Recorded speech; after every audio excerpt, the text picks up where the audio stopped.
Be prepared for blackouts. If you're in New England this winter, it's going to be fun. And it might not be this winter. It might not be next, but it's going to happen. It is inevitable.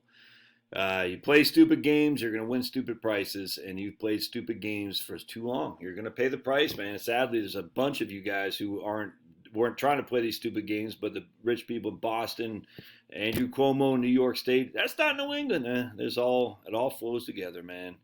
And New Jersey, and then of course your idiots in Baker, Vermont. What's the dude's name? I forgot the guy in Vermont. New Hampshire, Maine. As temperatures fall this winter, there are tankers loaded in Trinidad and Tobago that are going to sail to the Boston Harbor with cargoes that will make Maine electricity rates rise. The impact of liquefied natural gas on Maine consumers is a case of adding insult to injury. The cost of electricity supply for most homes and small businesses in southern and central Maine has already shot up 100% this year alone, from 6.5 cents a kilowatt hour to 12 to 2021. It's even going to go higher in 2023. And the chief driver is the price of natural gas. Why? Because American natural gas is being exported to fund the blue and yellow, if you know what I'm saying. I don't want to say too much. Natural gas is already much more expensive in New England than elsewhere. Why? Because some residents, politicians, and environmental advocates have long opposed extending or expanding pipelines. You got Marcellus Shale right over there in Pennsylvania. But no, we don't want that. We're going to use hydro from Quebec. Okay, good luck with that. Reasons vary, but the one key is this. Methane is the chief component of gas and contributes to climate change. It used to be global warming, and we're going to destroy that here in just a second. Environmental groups want to phase out the fuel, not expand it. The death knell for new lines in New England sounded in 2016. That's when the Tennessee Gas Pipeline proposed to run across Massachusetts and southern New Hampshire to connect to Maine, the Marcellus shale fields, but it was abandoned after years of opposition. Hey, no worries. Now there's not enough pipeline gas in New England on the coldest days to even keep the lights on. We're not talking about heating. If you have a heat pump, good luck with that. And for millions of homes and businesses to stay warm, the only way to have enough natural gas is to import it. LNG imports have tempered gas and electricity prices in New England. 7 years ago, when petroleum prices were collapsing, cheap liquefied natural gas was seen as a tool to stall the need to build unpopular pipelines. In 2023, the flipped is script. Now we have the worst of both worlds. Why even import natural gas to the New England when the U.S. is exporting at record levels? Why not divert some of the American gas now shipped overseas to Massachusetts? The reason stems from the Jones Act. I still can't believe we're arguing about this, man. The law requires that all goods going by water between American ports be carried in ships built, owned, and registered in the United States. The act was passed to protect domestic shipping interests. We've known about the Jones Act for many moons, my friends. But now, Janet Mills sent a letter to Jennifer Granholm, who hates gas anyway, ask her to consider policy requests to waive it this winter. The whole thing's just stupid. All right, so let's. Years of terrible energy policy are coming home to roost as New England is threatened with blackouts. New England power producers are preparing for a potential strain on the grid this winter as a surge of natural gas demand abroad threatens to reduce supplies. The ISO New England has warned that an extremely cold winter could strain the reliability of the grid. The warning comes as executives and analysts predict power producers could have to pay as much as several times more than last year for gas deliveries. What's the problem? New England, which relies on natural gas imports to bridge winter supply gaps, is now competing with European countries. New England is just a few hundred miles from Marcellus Shale, one of the world's biggest source of natural gas, but New England has been grappling with the fuel supply challenges for more than a decade because the region has limited pipeline capacity. The Jones Act, we just talked about that, has also made it nearly impossible to ship. Makes maritime delivery of domestic supplies nearly impossible, so the region relies on gas produced abroad. But wait, why does New England have limited pipeline capacity? Because environmentalists in New York have blocked construction and pipelines that would bring domestic natural gas to the region. I've done videos on this 3-4 years ago. The main problem is that New England can't get enough natural gas from the rest of the country. Pipelines in New York. We had to rely from pipelines in New York to go through New York to go up to New England. And Cuomo said in 2016 that he blocked the proposed Constitution pipeline, which would have brought gas from PA into the existing pipelines that supply New England. So Andy Cuomo's sins go beyond sexual harassment and killing elderly residents of nursing homes. Yep. It doesn't matter if it's going to be blackouts this year or not. It will happen. It will happen.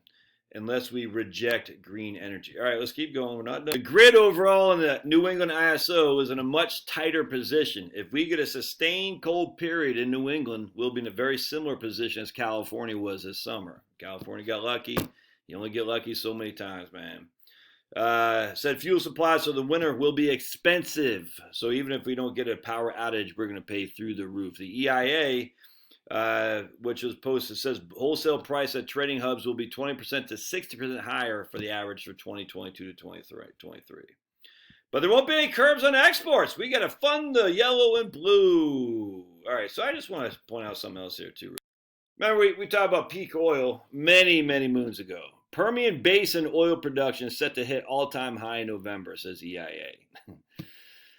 Oil production in the Permian Basin will rise by 50,000 barrels per day to a record 5.45 million barrels per day.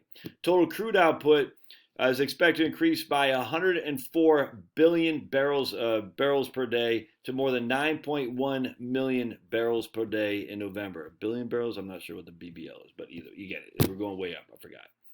I could look it up. I don't feel like it. The EIA sees output in the Bakken shale going by 22,000 barrels per day to 1.19 million barrels per day, the most since December 2020. And then Eagle Ford shale adding another 18,000 barrels per day. With oil on the verge of exploding higher, Chevron and Devon Energy are, well, that's just what they're calling for. All right. Anyway, so there you go. But Josh, we got to worry about global warming because all this was CO2. Huh? Another study claims that CO2 increase isn't as dastardly for global warming as what we're talking about. The cause of global warming is still under debate, says Choi and that Greek guy. Radiative models estimating the temperature effects of increasing CO2 to 420 parts per million indicate 0.64% Celsius and the alleged 1.2% could be explained by CO2 increases. 1/2. So the increasing of CO2 to 420 parts per million can be explained as much as only 1/2 of the increase of basically 1.2 degrees Celsius since the 19th century. If you even believe that the Earth is warming, and I actually don't. Radiative force by CO2 alone can account for only about 1/2 the measured global warming. Let's see here.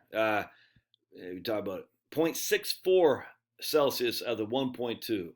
But it goes even better. A study in 2013 suggested only 0.26% or 2.26 degrees Celsius, less than a third of the increase in global temperatures can be attributed to CO2. And that was with parts per million going from 290 to 385. It's weird. I could have sworn we did a study on this that was debunked that says as the CO2 is not exponential, it actually levels off. I could have sworn I even did a video on that. And I'm not going to look for it, but it's crazy. There was a study and we got debunked. No, we didn't get debunked. People like to use the word. We're debunking this as if they're fact checkers. They're not. They're just friggin' establishment people who want to keep the narrative. It's crazy. Dude, CO2 is a wonderful thing. We need CO2. It's plant food, for heaven's sake. You want to desertificate the desertification. I can't say that word. You want to de-desertification. You need CO2, fools. On the direct impact of CO2 concentration rising to global warming. Let me find that video I did, actually. I'm not going to be able to find it, but here's my energy playlist. I got over 80 videos on energy.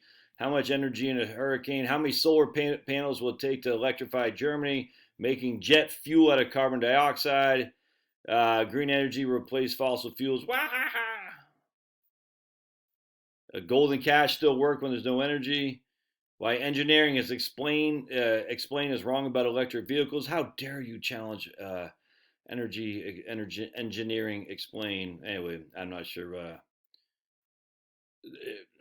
Let's all laugh at the peak oil doomsayers. Yeah. Actually, I wonder if we got one second. Fine. So I did get my electricity bill yesterday. In fact, it's funny because I noticed I had forgotten to pay on time. So remember, I did a video not that long ago about some people, 63% of Americans have paid a bill late. Oh my goodness. Yeah, I paid it late, just forgot. They're paying their bills late. They're all going bankrupt. The great thing is my kilowatt hours went down from 3,500 to 2,000. That's what I'm talking about, baby. So there we go. So we still are at, still got to pay that franchise fee. Wait, the franchise fee, sales tax, look at that. Sales tax is still 7.75%. These freaking rat finks. That's one thing to look at, sales tax on energy, electricity costs. I wonder if there's a sales tax on my gas bill. Let's see. So this is interesting. The franchise fee ranges on my electricity bill. I wonder what's the cause of that. It goes from basically $8 to almost $20. The sales tax is always 7.75. So here's my natural gas bill. Same thing, a sales tax. My natural gas bill was the gas service was $208. So anyway, let's see what they charge here. So my total bill was $288.75, and that was for this is an older bill, but anyway, just hear me out. This is back in the winter time. All right, so we take 20.77 divided by 288. Yeah, 7.5% tax on the gas bill too. Interestingly enough, there is no sales tax on my my Fulton County water bill. That's strange. I mean, it's good. They got a water service charge. You could assume that's a sales tax, but don't say sales tax. This might be good for another video. I might need to look into this. I know Oregon doesn't have a sales tax, for instance. So I wonder if there's no sales tax, they then not have a sales. Is there no sales tax on everything? Look at that. All right, love to hear your thoughts. We'll see. So stay warm, New England. Stay warm. We'll see you.